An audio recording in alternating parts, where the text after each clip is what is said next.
Olá, meus irmãos e irmãs de Ideal Espírita, vocês amigos e amigas que nos acompanham aqui na página Estação da Luz Espírita, muitíssimo obrigado mesmo pela sua companhia.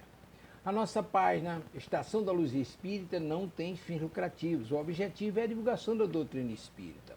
E é por isso que nós reunimos aqui esta sede de matérias espíritas para que possa atender às suas necessidades, estudo, lazer, pesquisa.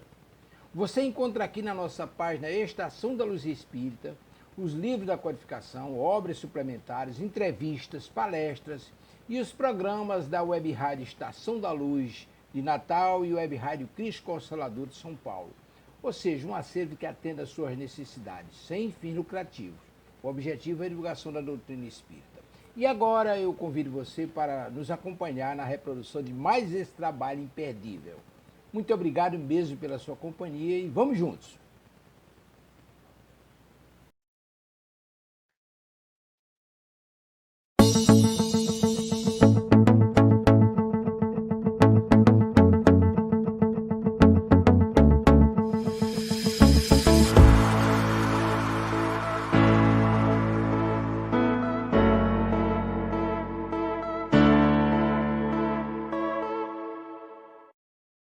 Olá, queridas amigas e amigos de Ideal Espírita.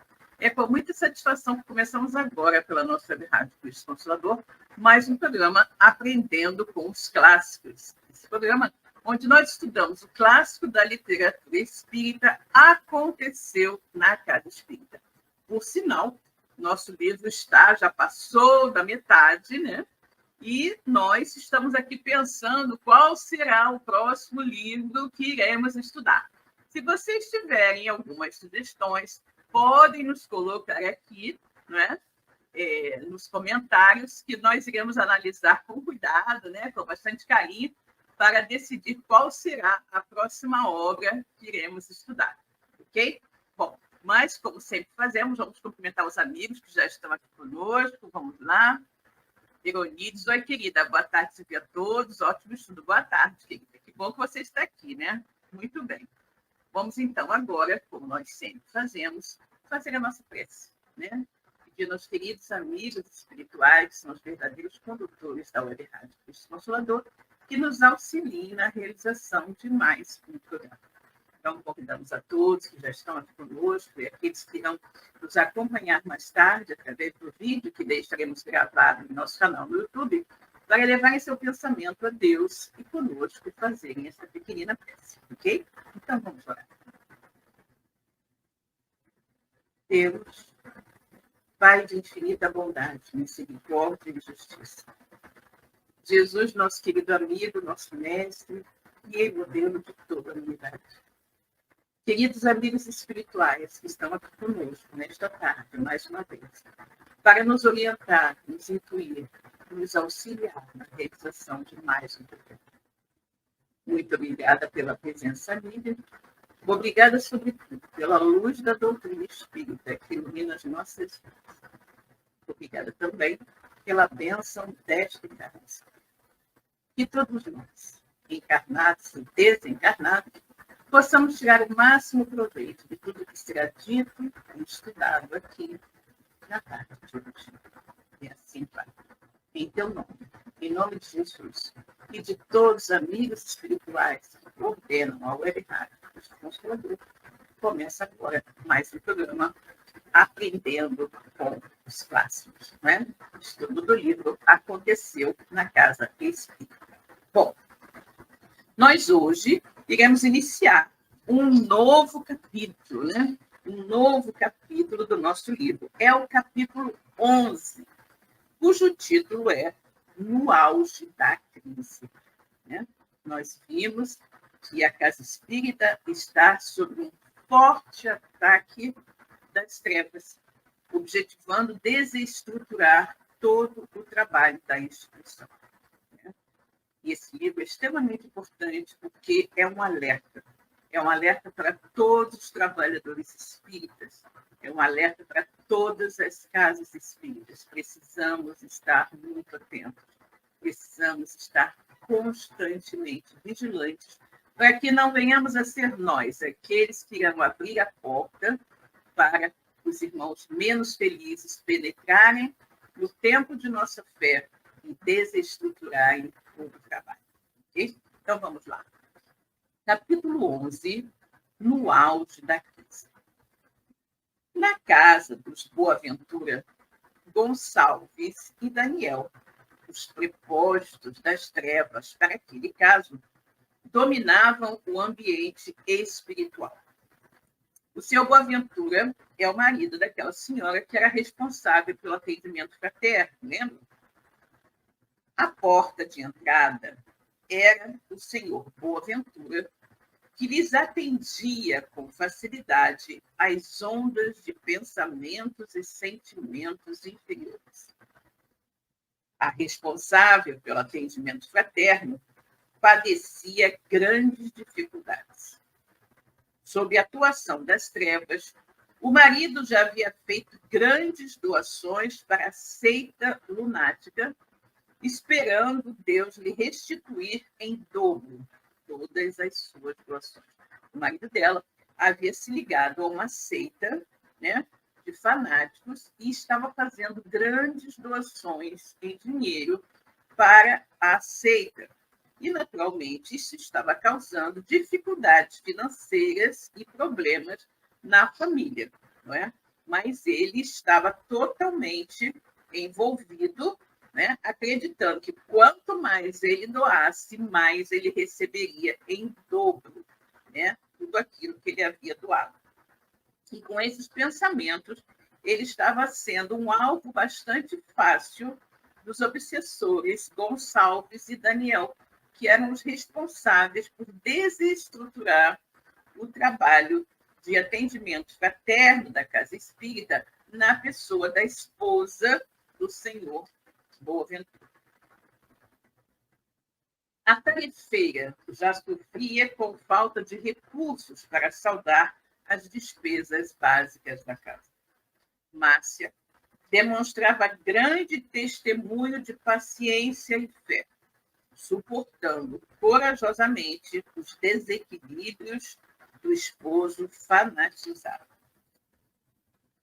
Certa noite, quando os ataques dos adversários estavam no auge e o senhor Boaventura fazia sua pregação falsa e absurda, Márcia recolheu-se para dormir.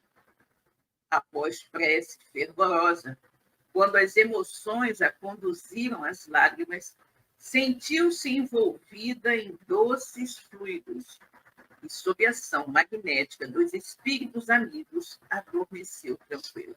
Imagine esta pobre mulher, não é, que está em casa e que o marido está desviando todos os recursos financeiros da família para doações a uma seita da qual ele está participando totalmente fanatizado. E a família já não está tendo recursos para fazer frente às suas necessidades básicas. Essa esposa, então, está muito preocupada, né, com a situação que está vivenciando. E o marido começa a fazer aquelas pregações dentro de casa, aquelas pregações fanáticas, e ela, então, evitando maiores aborrecimentos, se recolhe para dormir. Antes de dormir, ela faz uma prece fervorosa e vai se sentindo envolvida, né, por uma ação magnética positiva que logo a faz adormecer tranquilamente.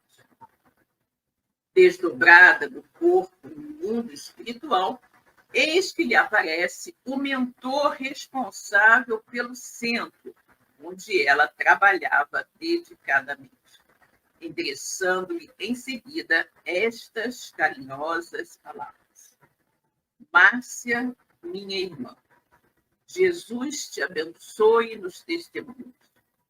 Vendo o benfeitor resplandecente, a tarefeira desdobrada lançou-se-lhe de joelhos, rogando a seguir: Louvado seja este momento. Senhor, não o conheço. Contudo, meu coração o identifica como um mensageiro de Deus atendendo minhas rogativas. Ouve por misericórdia minhas súplicas, ajudando-me a suportar meus problemas. Não sei o que aconteceu comigo, porquê de tanto sofrimento. Me tiraram o que possuía de mais sagrado na vida. Nada me tortura tanto quanto a proibição, por parte de meu esposo, de executar as tarefas espíritas. Onde eu errei, estarei sendo punida? Bom amigo, já que Deus me concedeu a misericórdia da sua visita, compreenda o meu coração ferido, desculpe meu desespero e diga-me o que aconteceu. Coitada, uma trabalhadora, uma servidora fiel, não é? Que amava o trabalho que ela fazia na casa espírita, o trabalho de atendimento fraterno, de repente se vê, né, proibida pelo marido de comparecer à casa espírita e ainda começa a enfrentar dentro de casa sérios problemas em virtude do fanatismo do marido. E ela fica se questionando o que eu fiz de errado, por que eu estou passando por isso, né? E aí ela diz, né, já que Deus concedeu a ela a oportunidade de receber a visita daquele amigo espiritual, ela pede para ele, por favor, que a esclareça com relação ao que aconteceu. Né? O que aconteceu? Márcia, minha filha, disse o mentor, aproximando-se e acariciando-lhe delicadamente os cabelos negros. Deus não te permitiria sofrer se não julgasse ser útil para o teu próprio adiantamento espiritual. Olha o que ele está dizendo. Olha o que ele está dizendo. Márcia, minha filha,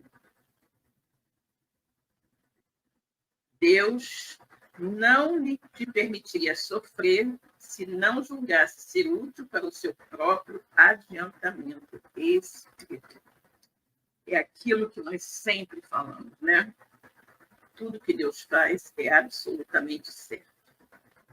Muitas vezes a gente não consegue compreender como é aqui o caso da Márcia, uma trabalhadora espírita, dedicada, não é?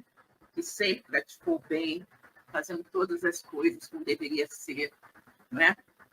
E, de repente, se vê obrigada pelo marido, proibida pelo marido, de ir à casa espírita e de continuar no trabalho que ela fazia. E, além disso, começa a vivenciar uma série de problemas dentro de casa com o marido fanatizado. E ela quer entender por que isso está acontecendo com ela, né? Ela que, de uma certa forma, vinha vivendo de uma maneira correta, né? Segundo as leis divinas. E aí o amigo espiritual diz que Deus não permitiria, né? Deus não permitiria que ela sofresse se não julgasse que esse sofrimento seria útil para o próprio adiantamento espiritual dela. Teu marido está, de fato, sob poderosa obsessão. Estes adversários, na realidade, desejariam te envolver com o objetivo de desestruturar o departamento de atendimento fraterno. Não encontrando brechas em ti, envolveram teu esposo invigilante, almejando atingir-te por tabela. Contudo, se o Senhor da vida lhes permite agir assim, é porque a terra, um mundo de provas e expiações, enseja para aqueles que reencarnam aqui experiências, testes de suportação que farão brotar naqueles em processo de aprendizado provas ou expiações, certas virtudes no campo da compreensão humana. Olha o que ele está colocando aqui. Olha como explica para ela o porquê do que está ocorrendo. Ele explica que o marido dela está num processo de obsessão muito forte, né? Porque o objetivo dos espíritos menos felizes é justamente atingi-la, porém, como eles não conseguiram atingi-la, porque ela é uma serva vigilante, eles buscaram atingi-la por tabela através do marido invigilante, né? Para, dessa forma, prejudicar, desestruturar o atendimento fraterno da casa. né? E ele diz: contudo, Deus, Senhor da vida, permite que eles ajam assim, porque a terra é um mundo de provas e expiações. E nesse mundo de provas e expiações, aqueles que reencarnam aqui, né, podem ter experiências, testes de suportação, né, paciência e tudo mais, que farão brotar neles, que estão neles todos, no caso aqui a Márcia, né, que está em processo de aprendizado, provas e expiações necessárias, né, para que ela venha desenvolver virtudes no campo da compreensão. Encara teu esposo como um doente mental necessitado de nossa piedade. Um doente mental necessitado de piedade. Infelizmente, é assim que ele acabará dentro em breve. Os inimigos do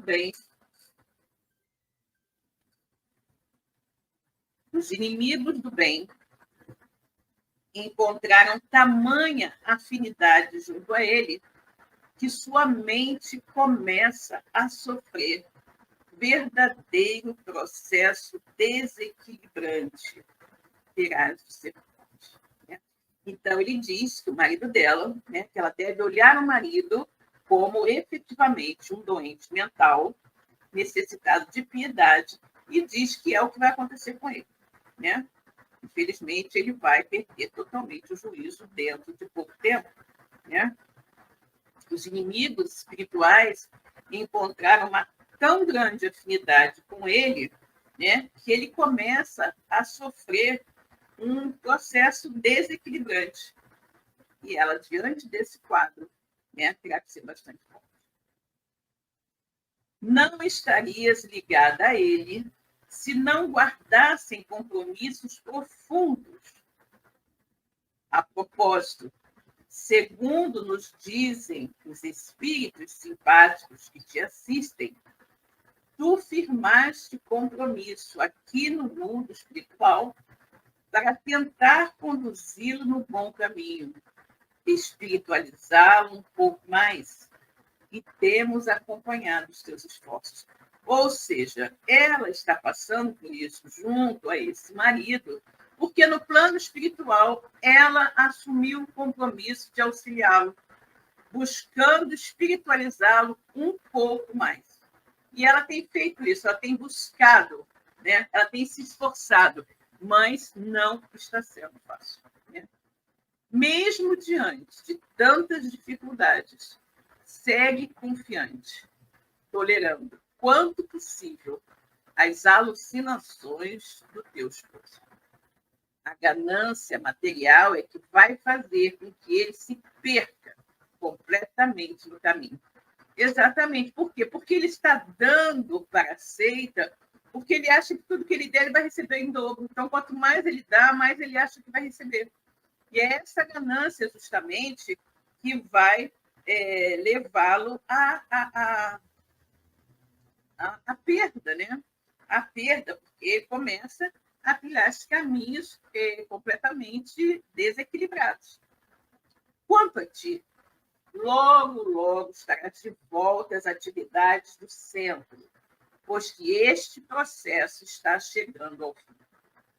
Viemos trazer nossa promessa de que não serás desamparada. Olha que coisa maravilhosa, né? Ela está passando por essa dor terrível, conseguir no desdobramento do sono, né, receber esta mensagem dos amigos espirituais, essa mensagem de bom ânimo, de esperança.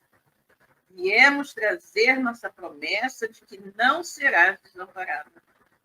Se suportares resignadamente teu esposo, fazendo o que estiver ao teu alcance para conduzi-lo ao caminho do bem, te asseguramos que o básico, a fim de que continues tua caminhada, não te faltará.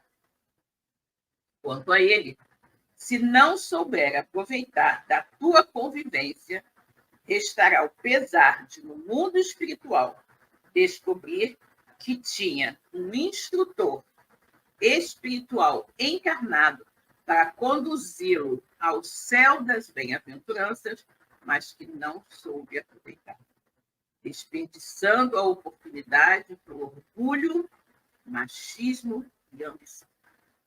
Terá de se preparar a fim de retornar ao planeta e recomeçar, sem contar, desta vez, com um guia caridoso. Olha o que acontece, né?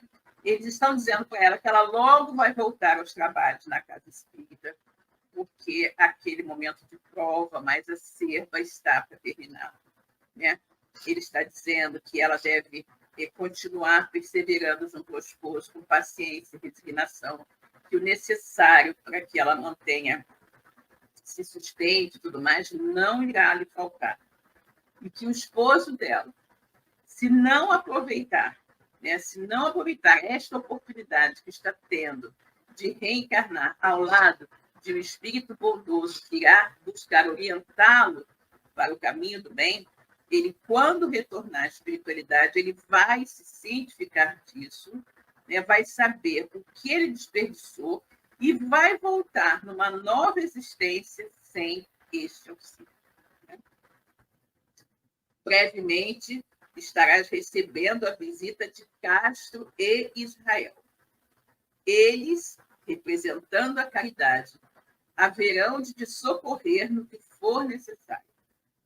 Segue corajosa e confiante, na certeza de que este teu testemunho de agora te lançará a planos espirituais superiores. Todo sacrifício útil em benefício de alguém é merecedor de recompensas e o Senhor não te faltará. Márcia, sentindo-se consolada, abraçou longamente o mentor da instituição, acompanhando-o a esferas maiores para o executar de tarefas superiores. Que maravilha, né? Então, o amigo espiritual diz que logo ela iria receber, né, a visita de Castro e Israel. Castro, presidente da casa, Israel, o diretor de assuntos doutrinários da casa, né, que iriam tomar ciência do que estava acontecendo com ela, iriam socorrê-la e não deixar que lhe faltasse o necessário. Né? Não deixar que lhe faltasse o necessário. E aí ele recomenda que ela prossiga com coragem, na certeza de que aquele testemunho que ela está agora dando, né, iria alçá-la a planos espirituais superiores. Que todo sacrifício útil em benefício de alguém era merecedor de recompensas e que Deus não iria lhe faltar. Né? E aí, Márcia, sentindo-se consolada, abraçou longamente o mentor da instituição, acompanhando-o a esferas maiores para o executar de tarefas superiores. Que lindo, né? É tão bom a gente saber que podemos sempre contar com a ajuda dos amigos espirituais. Temos momentos em que nós parecemos mais assoberbados de problemas, é justamente quando eles estão nos auxiliando. Então, não percamos jamais a nossa fé diante das dificuldades que a vida nos apresenta. Né?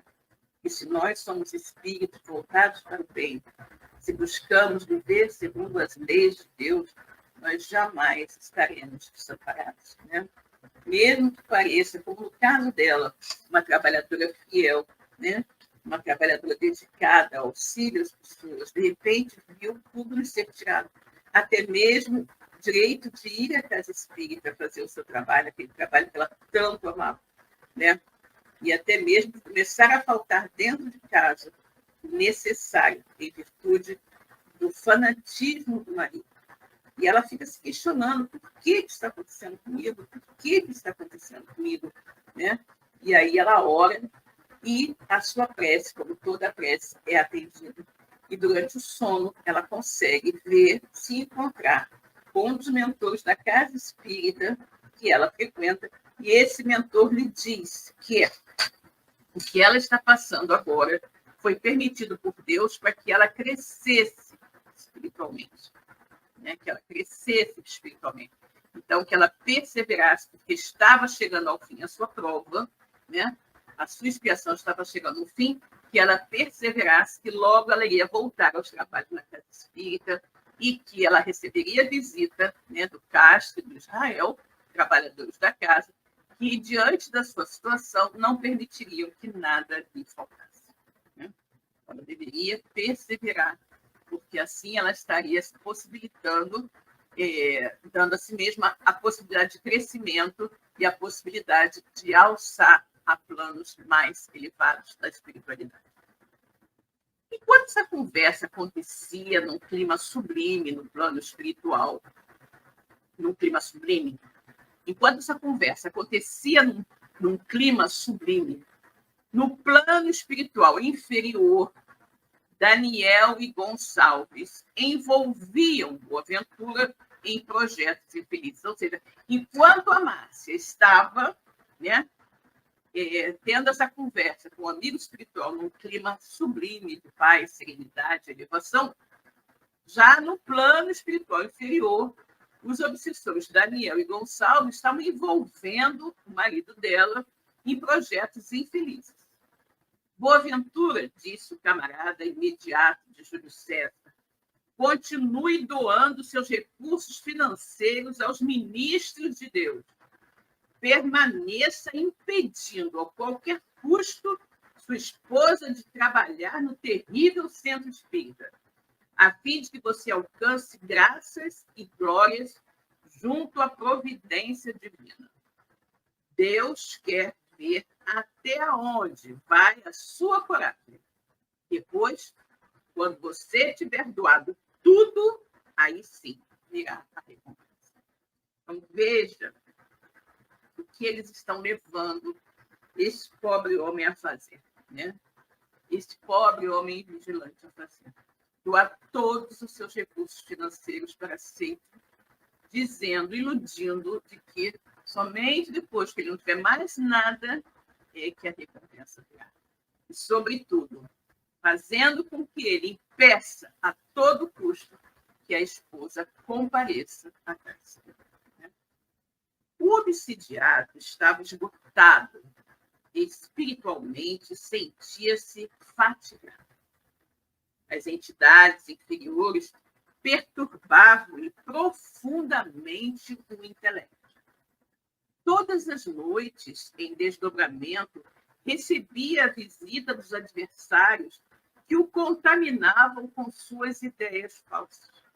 Ou seja, enquanto a Márcia, em desdobramento pelo sono, né, consegue ver, ir a plano espiritual superior e se encontrar com os mentores da casa, receber deles, né, orientações, bom ânimo e auxílio, o Boaventura, por manter sempre uma sintonia mais baixa, por estar sempre em sintonia com os espíritos inferiores, ele passa toda a noite em companhia deles, né? E cada vez vai ficando maior a influência desses espíritos menos felizes sobre ele, a ponto de estarem já confundindo a sua mente totalmente, né? Então, todas as noites, em desdobramento, ele recebia a visita dos adversários que o contaminavam com suas ideias falsas. Em vigília, faziam-no cair no ridículo, levando onde quer que estivesse a orar em voz alta. Ou seja, ele, quando estava acordado, né, eles o faziam fazer coisas ridículas, fazendo com que ele orasse, né, em qualquer lugar onde ele estivesse em voz alta. Os amigos se afastaram e, aos poucos, os parentes abandonaram-no à própria sorte. Né? Todo mundo percebeu que ele estava desequilibrado mentalmente. Né? E aí, então, os amigos se afastaram. A fulano está louco, né? Os parentes também, todo mundo se afastou dele. E porque não pensava em outra coisa senão ficar rico com as bênçãos de Deus, os adversários tinham largo acesso a ele, conseguindo, de certa forma, atrapalhar o trabalho de Márcia Boaventura na instituição espírita. Ou seja, ele só pensava em enriquecer. Né? Ele só pensava que Deus iria dar a ele uma fortuna gratuita, né? E por essa obsessão, né, por essa mania, por essa ganância de ficar rico facilmente, ele era, né, um alvo extremamente fácil para os obsessores, que faziam com que ele acreditasse exatamente naquilo que ele queria acreditar, né?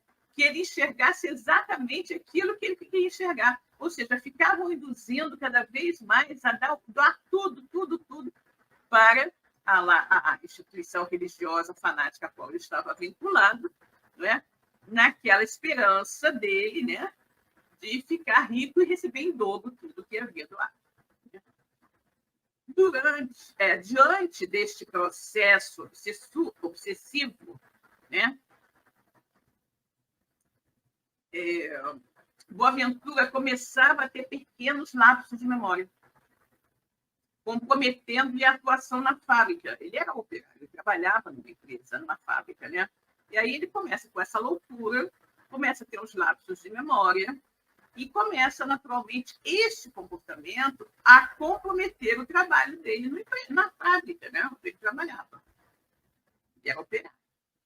Dia após dia, Boaventura caía no desvario sob a atuação dos inimigos da verdade.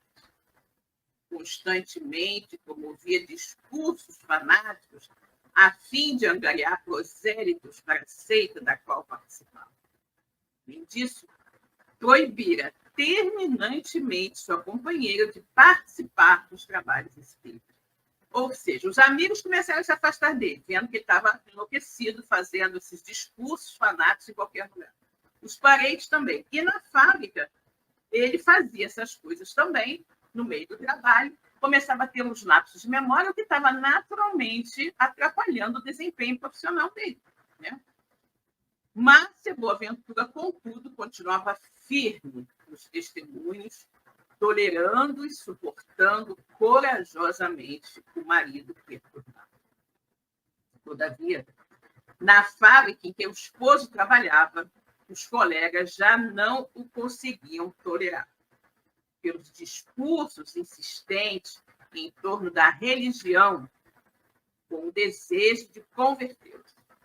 Essas atitudes promoviam debates acalorados, discussões improdutivas e, muitas vezes, brigas desnecessárias. Né? Porque ele ficava no trabalho totalmente desequilibrado, fazendo discurso, tentando convencer todo mundo a vir para a seita dele. E isso, naturalmente, né, criava desconforto, criava brigas e discussões entre os funcionários. Né? Já não estava mais suportando ele com aquela luta. A situação de Boaventura complicou-se demasiadamente a ponto de ser demitido do emprego, com sua postura perturbadora, indelicada, além de ter decaído assustadoramente na produção profissional. Olha a situação. Ainda vem a perder o emprego, ser demitido, claro. Ele não trabalhava, ficava o tempo todo, né, só fazendo discursos fanáticos, criando tumultos dentro da fábrica. Então, naturalmente, ele acabou sendo demitido, né? O que torna a situação da casa da Márcia ainda mais difícil. Né? Agora, desempregado, de volta ao lar, deu a notícia, abalando sensivelmente a esposa dedicada, que, embora estivesse confiante na providência divina, não conseguiu se livrar das angústias e dificuldades emocionais naturais neste processo. Você imagina, né? A mulher cujo sustentáculo é justamente o trabalho na casa espírita começa a viver e perceber que o marido está em desequilíbrio, está com atitudes machistas, fanáticas, a proibindo de frequentar a casa espírita, que era o seu limite. Ela começa a observar que ele está dando todo o dinheiro do sustento da família para o templo, né? Para a seita que ele está frequentando. E agora, como a gente diz, para coroar a obra, né? ele, devido a esse comportamento insano no local de trabalho, né, acaba também por ser demitido. E aí ele chega em casa com a notícia e ela, obviamente, né, está desesperada, né? Embora ela continuasse confiando na providência divina, confiando na comunicação recebida dos amigos espirituais, ela, obviamente, não conseguiu se livrar da angústia, né, que as dificuldades e dificuldades emocionais naturais nesse caso, né? Qualquer pessoa, né, ficaria extremamente abalada. Se a coisa já não estava fácil com ele trabalhando, imagina desempregado, né? Entretanto, desejando tirar o bem do mal, Márcia pensou que a soma em dinheiro referente à rescisão do contrato e com os benefícios trabalhistas poderiam aliviar as despesas atrasadas e conseguiriam manter-se até que o esposo encontrasse um novo emprego. Mas, Boaventura, de posse do valor considerável referente ao acerto de contas com a empresa, decidiu fazer doação dos seus últimos recursos à seita religiosa. Márcia, quando soube, quase desmaiou. Contudo, não adiantaria conversar com os dois.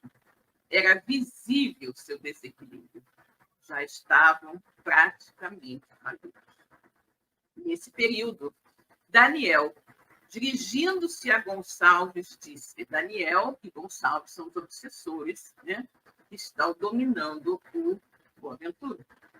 Nesse período, Daniel, dirigindo-se a Gonçalves, disse: acho que nossa missão está cumprida, mas está arrasada e não poderá retomar mais as tarefas do centro.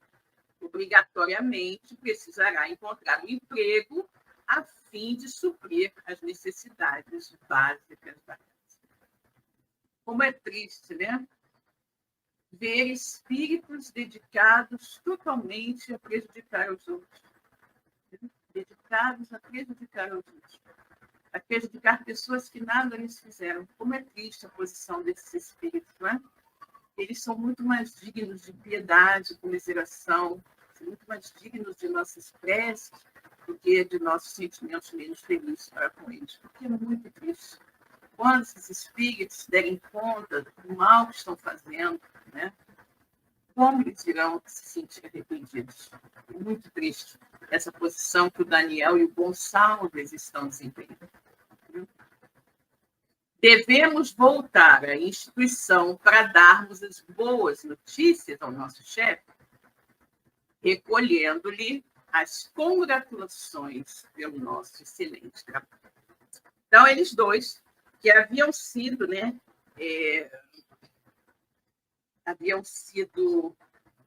direcionados pelo Júlio César a atacar justamente o trabalho do atendimento fraterno através da Márcia Boaventura, mas ela, por ser uma trabalhadora vigilante, não havia dado entrada para eles, não havia aberto nenhuma brecha para que eles atrapalhassem, eles foram, né, através do marido dela, uma pessoa vigilante, e conseguiram, né, atingi-la. Por quê? Porque o marido começou por proibi-la de ir à casa espírita, depois começou a doar, né, foi encaminhado a uma seita religiosa, na qual ele doava todos os recursos da família, começou a apresentar comportamento também incomum, né, no ambiente de trabalho, que acabou por levá-la a ser demitida.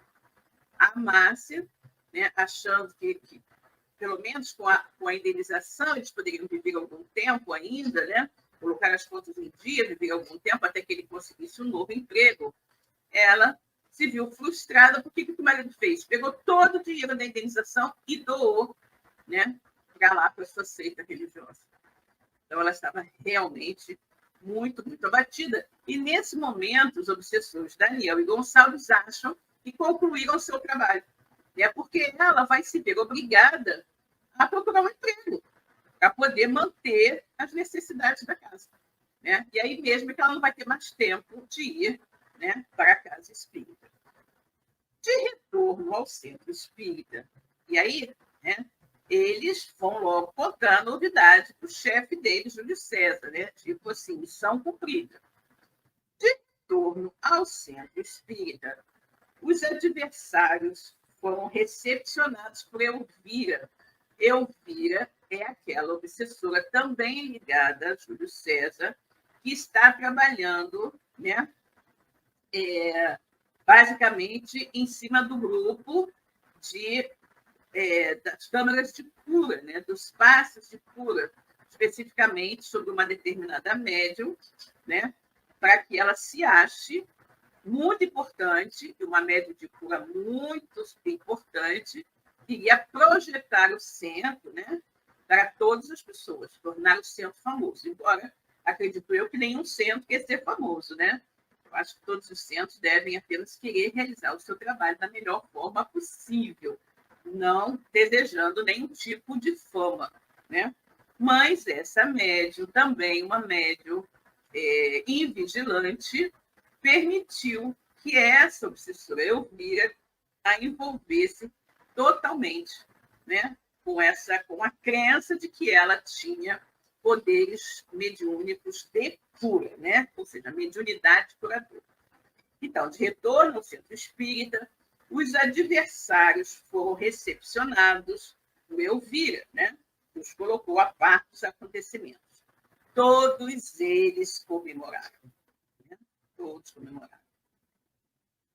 Havia também conseguido que a médium se afastasse e que levasse com ela vários outros trabalhadores da casa. A casa, de fato, passava por graves furores. A saída de Maria Souza é a médium que achava que tinha poderes curadores, né? A saída de Maria Souza, carregando consigo cerca de 30 pessoas, gerou fartos comentários. Então, você imagina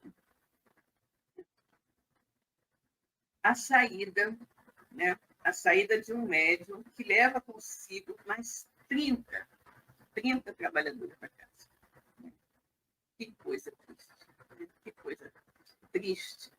Né? Os dirigentes, contudo, permaneciam reflexivos, orando e trabalhando com admirável discrição, controlando os focos de comentários improdutivos com notável autoridade moral.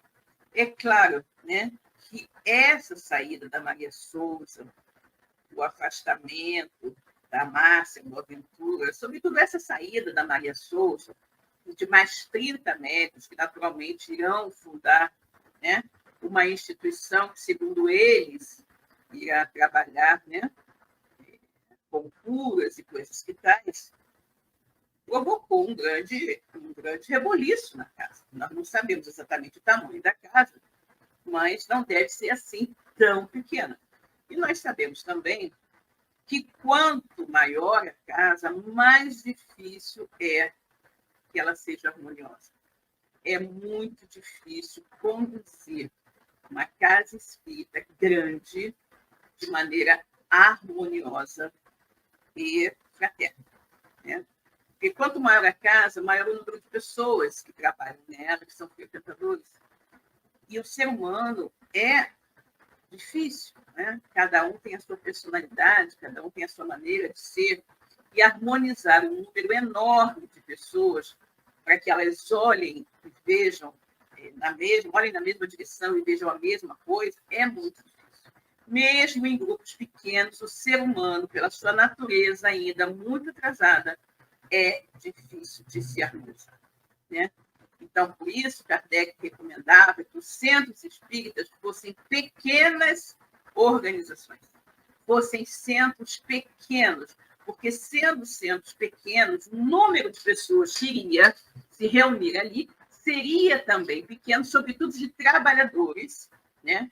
E, com isso, a harmonia entre eles, entre os trabalhadores, seria mais facilmente alcançada, né? Então, os dirigentes, contudo, permaneciam reflexivos, orando e trabalhando com admirável discrição, controlando os focos de comentários improdutivos com notável autoridade moral. Ou seja, evitando os comentários, né? Que são comentários improdutivos que não vão levar a coisa alguma. Então, os dirigentes da casa estavam no controle de tudo, buscando manter o controle de tudo, para evitar que as fofocas, né, as conversas maledicentes tomassem um vulto ainda maior do que já haviam tomado. Durante esta agitação, Israel efetuou um seminário a respeito da casa espírita. Olha só, no auge da crise, como é o título do nosso capítulo de hoje, Israel, o responsável pela parte doutrinária da casa, efetuou um seminário a respeito da casa espírita, seu funcionamento, trabalho e trabalhadores, tal como havia sido sugerido e incentivado pelos amigos espirituais. Exatamente, volta e meia, né? Parece que os dirigentes das casas precisam meio que refrescar a memória dos trabalhadores para que eles se conscientizem de onde estão, né? E o que se espera que eles façam onde estão, né? Qual é a missão do trabalhador espírita? Qual é a missão da casa espírita? Como se espera que o trabalhador espírita se comporte não apenas dentro da casa espírita, mas fora da casa espírita também. Mas dentro da casa espírita é muitíssimo importante, porque do comportamento do trabalhador espírita vai depender a ambiência, a harmonia do ambiente da casa. Se nós temos dentro da casa trabalhadores espíritas que não se respeitam, que não se estimam e que ficam tramando uns contra os outros nas sombras, é óbvio que esta casa está totalmente vulnerável ao ataque das trevas. Então, muito provavelmente, se a casa vive nessas condições, muito provavelmente, ela já está sob o comando das trevas. E aqueles trabalhadores, aqueles dirigentes que não se dão conta disso, né, eles estão efetivamente entregando a casa ao mundo espiritual inferior. E logo aquela casa deixará de ser um ponto de luz para ser um ponto de trevas. E nós sabemos também que os espíritos menos felizes que tomam conta de determinadas casas, eles são extremamente inteligentes, extremamente habilidosos, eles ainda continuam a manipular tudo o que ocorre, né, dentro da casa para que pessoas menos informadas, menos conhecedoras da doutrina, elas acreditem que tudo está normal. Mas aqueles que estudam de fato a doutrina espírita e que observam, né, verdadeiramente as coisas que ocorrem, às vezes, nos bastidores da casa que frequenta, essa pessoa realmente vai facilmente identificar que a casa não está bem, né? Que a casa não está bem. Vejamos o que nossa querida Euronides nos coloca aqui. De fato, Kardec não criou igrejas, mas recomendava a criação de pequenos centros de estudo e experiência iluminativa. Exatamente. Né? Pequenos núcleos de estudo, onde as pessoas pudessem se reunir para estudar e, através do estudo da doutrina espírita e do Evangelho de Jesus, tornarem-se pessoas melhores, né? Tornarem-se pessoas melhores. Então, é absolutamente inadmissível que uma casa espírita conserve dentro de suas paredes pessoas que não se toleram, pessoas que são antagonistas entre si. Né? É muito triste que isso ocorra dentro de uma casa espírita. E eu diria inadmissível.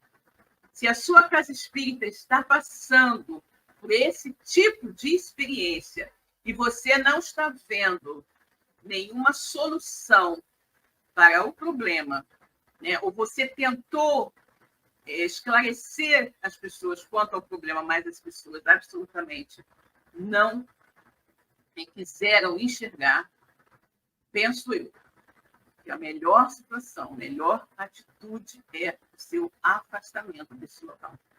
Porque você correrá o risco de também ser, né, vir a ser envolvido com esses espíritos menos felizes que de lá estão tomando conta. Que de lá estão tomando conta. É muito sério. Né? É muito sério. Nas vésperas da necessária apresentação, né? Então, é o seminário que Israel efetuou, né?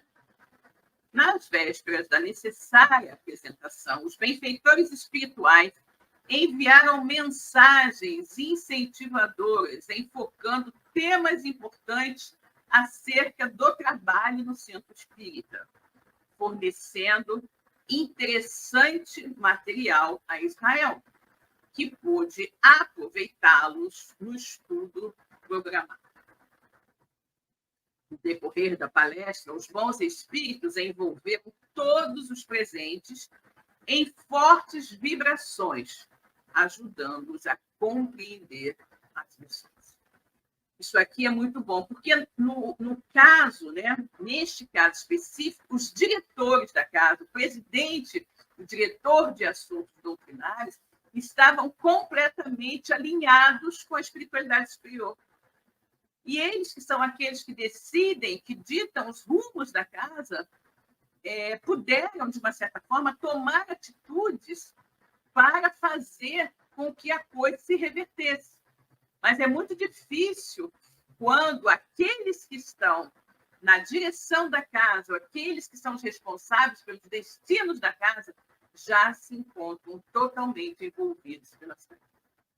Aí realmente a situação se torna extremamente difícil, eu diria até quase impossível de solucionar. Terminada a exposição, o saldo foi muito positivo. Os participantes retiraram-se pensativos e alertados. Isso gerou uma modificação no ânimo de muitos, promovendo ao longo dos dias, uma relativa calmaria, dificultando um pouco mais o trabalho dos adversários. Né? Trabalho dos adversários, exatamente. Né? Os responsáveis pela direção da casa, o presidente, o diretor de assuntos doutrinários, orientados pelo plano espiritual superior, não é? Começaram a realizar trabalhos para despertamento dos trabalhadores da casa. Né? Seminários sobre a importância da casa espírita, o que fazer na casa espírita, como se comportar dentro da casa espírita, os cuidados que devemos ter, né? A vigilância que devemos ter em nossa casa espírita para não permitir que a nossa casa seja invadida por espíritos menos felizes que apenas desejam destruir. Né? E eles foram muito intuídos pela espiritualidade superior, realizaram esse trabalho que havia sido recomendado que eles fizessem, não é? E as pessoas foram tocadas pelo aquilo que foi dito. Né? Também tudo intuído pelo plano espiritual superior. E aí, diante, né, do fato de que as pessoas, após assistirem esse seminário, ficaram mais tocadas, mais conscientes, a coisa deu uma calma. Okay? Bom, chegamos ao final do nosso estudo de hoje. Esperamos que todos tenham gostado bastante, aproveitado bastante e que possam refletir, né? Espero que vocês não passem por problemas semelhantes em suas casas espíritas, mas se por acaso estiverem vivenciando algo parecido, já sabem como devem se comportar. Né? Então, uma boa tarde para todos, que ainda não são 18 horas, uma boa tarde para todos. Fiquem com Deus e até a próxima semana. Tchau.